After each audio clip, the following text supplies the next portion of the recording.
Okay. Welcome to Gold Derby's film cinematography panel. I am senior editor Marcus James Dixon, and we are here with Matthew Libatique from Netflix's Maestro.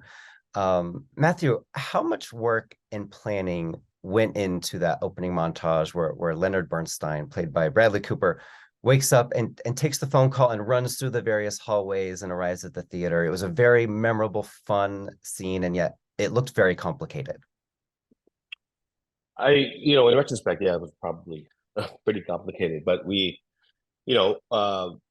had this vision for that shot, for the way the film would open up and sort of open up into Carnegie Hall. And it was just within his vision, he wanted to sort of have this God POV, which necessitated the camera to be up above everything and the set to be built a certain way.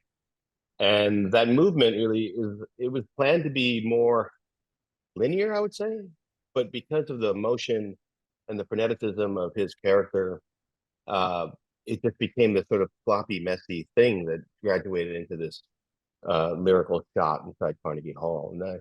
And we were fortunate, really fortunate that when we did tests, Bradley and I, we sort of planned out the very beginning of that scene, and that sort of went a long way into figuring out the entire shot from the bedroom and his apartment all to the to the to the venue. And how long did that take to finally, to finish the blocking and to film? I mean, it was a long pre-light. I mean, it was complicated. We were shooting 5222, which is 200 ISO, and so there's a lot of light involved, and it was a pretty big run. So it's an apartment set, and then it was the hallway, and so that was a little. It took a while. It took a better part of a day, most of the day in a pre-light to get it rigged properly. But then we were able to get the crane in and rehearse that shot, the day before after we got rigged. So we had a day ahead of time. So it didn't take that long to get it, to be quite honest. I don't think we did that many takes of it. Hmm. More, I would have expected more. I mean, we could have shot the thing all day, but we didn't. And Bradley is the star, director, producer, writer of Maestro. And you previously worked with him on 2018's A Star is Born. And I'm curious, what did you take from that experience, and how did the past collaboration with him help you out on this new project? I mean, anytime you have an opportunity to work with somebody a second time, you get this. There's a shorthand, and there's a tendencies that you get used to that you could rely on so that more time can be spent on ideas and executing and figuring out how to execute those ideas. Uh, just getting to know somebody, you get to know somebody so well after making a film with them, especially when the film's successful. It shows. Right? I don't think that the dysfunction usually doesn't bear gifts of success when it comes to film. So you know, having sort of a good relationship and sort of having the sort of synchronicity with the director, it helped on the first film, and then we just followed along on the second film, really. But I have to say, he was very motivated and he was so driven on Maestro, and I think his performance shows that, and I think his director shows that. And tell us about your choice of filming in black and white for the earlier flashback scenes. What was the ultimate goal that you were hoping to accomplish? Transporting the audience into that time period, really, and knowing the screenplay. It wasn't my choice necessarily. We had talked about Bradley wanted to shoot portions of it black and white, and we were trying to figure. We struggled, and a lot of discussions leading up to the film about what was going to be what aspect ratio, what was going to be color. At one point, we were going to shoot the most contemporary part of the film in digital, and we abandoned that. Hmm. So, but black and white was always in the conversation, and we tested digital black and white, and then it was a no brainer when we started to test black and white film, and it's just really to transport him in that time and just sort of demarcate these time periods in his life. Hmm. And framing much of the movie in the 4:3 square format as opposed to the widescreen format, what ultimately made you decide to go that route? Again, it was more of a Bradley decision. That's how he saw the film. Like more than even more than most, he really had a vision for what he saw and how he saw it. It's not like he does boards. He's very as an actor. I think he's very descriptive, you know, and he has the ability to sort of explain exactly what he has in the vision. He doesn't, he's very active with the camera, and we work out the shot, and we work out the composition, and he's very daring. He's very daring, and he wanted to push the edges of the frame, I think, and we try to do that as much as possible, push the edges of the frame. Hmm. There's a really fun musical dancing moment midway through the film where Bradley actually gets up and starts dancing himself. Do you have any fun stories from shooting those moments? I mean, it was, again, it was the St. James Theater.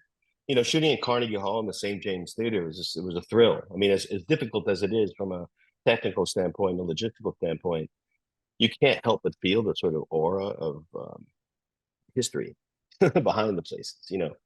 Um, and just working with these dancers who studied Jerome Robbins, and they were just incredible, incredible. And I had obviously worked with dancers before, but um, this was a little different. And just working in that, it's always fun to work in a different realm, a creative realm, whether you're working with dance or you're working with music. And this film had both, so it was it's one of my favorite things to do. And what would you say is the biggest challenge in trying to make the orchestra scenes look dynamic and appear alive on screen, particularly at the end? There's this very elongated orchestra sequence. And how do you keep viewers' attention? Because I couldn't look away. It was just, the sweat coming off of his face. I was like very transfixed in that moment.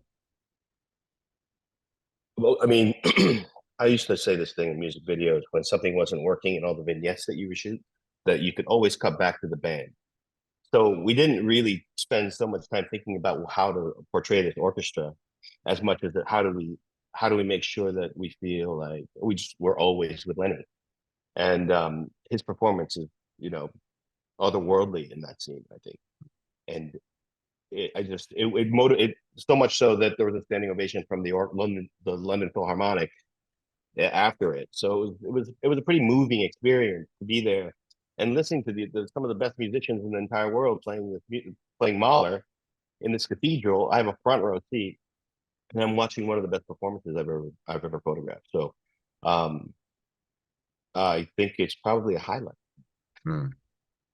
Yeah, I've been a fan of Bradley since he was on Alias, the TV show, and I think this is the best I've ever seen him, in my life. So well done to everyone involved. I love the scene personally where Bradley, we see his large shadow conducting over Carey Mulligan's very diminutive frame. She's kind of in the corner watching him. Could you expand on that visual? How did you get that just right? It was not easy, actually. It was we were experimenting with different lights to create the shadow, and it's a pretty wide shot, as you can see, to get the size of the shadow he was looking for. And we used the light called the Bad Boy, a moving light that we could spot and flood, and we can dim. So there's a bit of lighting cues, a few lighting cues that are going on as the camera's pushing in on that, because as soon as we got too far, we were entering his shadow space, and the camera shadow would be there. So there's a pretty complicated crossfade happening that would take away her key light, but put another key light in from a different direction, and then his shadow would disappear, and you didn't see the camera. So it was a little complicated, but and sometimes I feel like we could have done it better. I don't know about that. I mean, clearly it was my favorite. I am curious, what was your favorite, not really scene, but like a camera angle or a moment that you would like to highlight for us here as we close out the interview?